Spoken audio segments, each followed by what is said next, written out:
Hello student, this is Purushottam Vishwakarma and our today's topic is Evans tries an O-level, page number 80. So our topic is Evans tries an O-level. And today we shall discuss about page number 80. So our topic of the day is page number 80, where we have to continue from Evans exam. Evans is appearing for exam. He is writing his exam. In between, Mr. Stephens, the prison officer whose duty is to supervise Evans' exam, peeping through the peephole every minute. Soon he was fed up of looking at him because he was looking the same every time. Now, Evans requests the governor of HM prison. Actually, he requests to Stuart McLeary, but he knew very well governor was also listening to him. So he requests to have a blanket that was lying over his bunk. What happens next?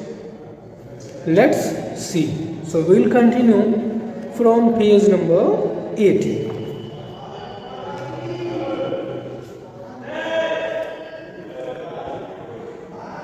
At 10:51 a.m., Stephens was more than a little surprised to see a grey regulation blanket draped around Evans' shoulders. At 10:51 a.m., Stephen saw once again through the peephole, and he was more than a little surprised. He was surprised to see a grey regulation blanket. Evans was keeping a regulation blanket over his shoulders, and he frowned slightly and looked at the examinee more closely. He was frowning. He looked at the examinee more closely. But the pen still between his teeth. He was not a bit moved. He was keeping the pen in his mouth, looking at front. Was staring just as vacantly as before. So he was staring at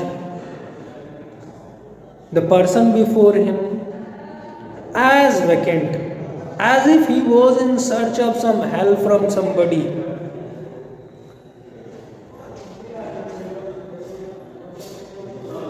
Blankly beneath a blanket. Blankly beneath a blanket. He was beneath a blanket and he was blank. So did Stephens report the slight irregularity? Stephens thought that there was a little bit irregularity. So should he report this to the governor? He was thinking. Anything at all fishy had not Jackson said. Anything at all fishy, anything doubtful. If you found anything doubtful, report to me. It was said by Jackson. He looked through the peephole once again. Once again he saw through the peephole, and even as he did so, Evans pulled the dirty blanket more closely to himself. While he was doing so, Evans put the dirty blanket near him, more closely to himself. Was he planning a sudden Batman leap to suffocate McCleary in the blanket? So he thought, was he planning a sudden, just like Spider Man or Batman leap to suffocate, to make the person before him, Stuart McCleary, suffocate without breath, keeping him in blanket? Don't be daft. Then he thought, no, this is not going to happen. Don't be daft. Don't be silly. There was never any sun on this side of the prison. So what he thought? Rarely there is the visibility of sun in this side of cell. So there is no heat. No heating either during the summer months. Even in the summer month there is no heating. And it could get quite chilly in some of the cells. So it is quite chilly in some of the cells because there is no sunlight. Stephens decided to revert to his earlier every minute observation. So he did not report any irregularity.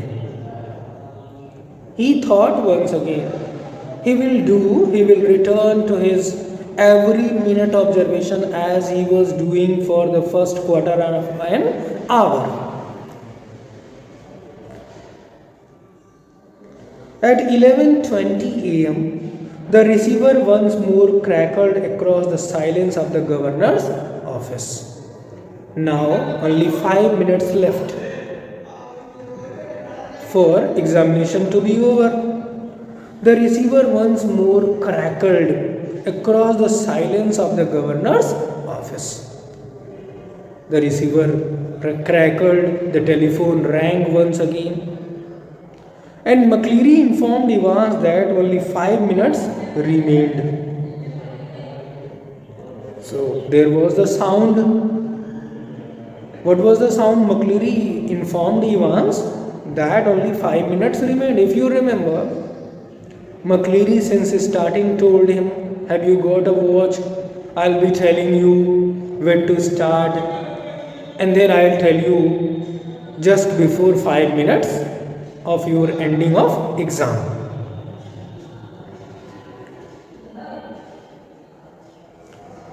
The examination was almost over now, but something still gnawed away quietly in governor's mind, chewed away. Something was going, he was thinking of something. It cannot happen so easily. Something is there. He reached for the phone once more. He went to the telephone once more. At 11:22 am, Jackson shouted along the corridor to Stephens. So at 11:22 am, Jackson shouted. Mr. Jackson, who was senior prison officer, shouted for Stephens. The governor wanted to speak with him. And what did he say? That the governor wanted to speak with him. Hurry, man. Stephens picked up the phone apprehensively and listened to the rapidly spoken orders. So by this time at 11:22, there was nobody else except Stuart McCleary and Evans in the cell. Even Stephens was not there to look at their activities.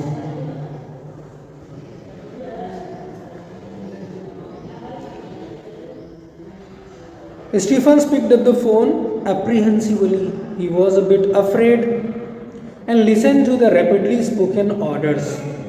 He listened to the orders that was being conveyed from the person on the phone.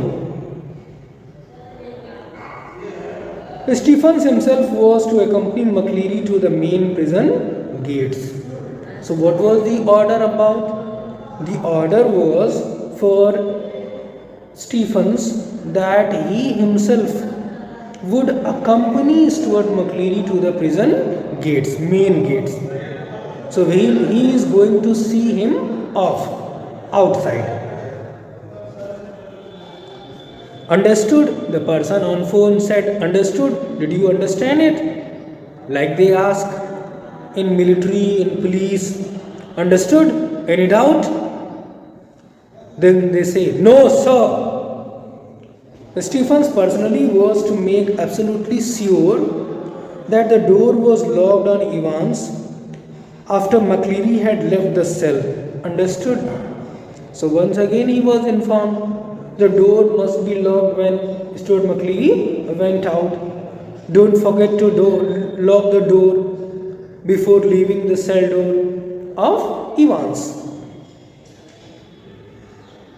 McCleary had left the cell. Understood? Then he said, understood, sir. At 11:25 a.m., the governor heard the final exchanges, and ultimately at 11:25, that means the examination of 2 hours was over by now. The governor heard the final exchanges of answer sheets. So ultimately, the examination was over. What happens next? How Evans escapes from there? We shall discuss about it in further classes. That's all for the day. Thank you very much.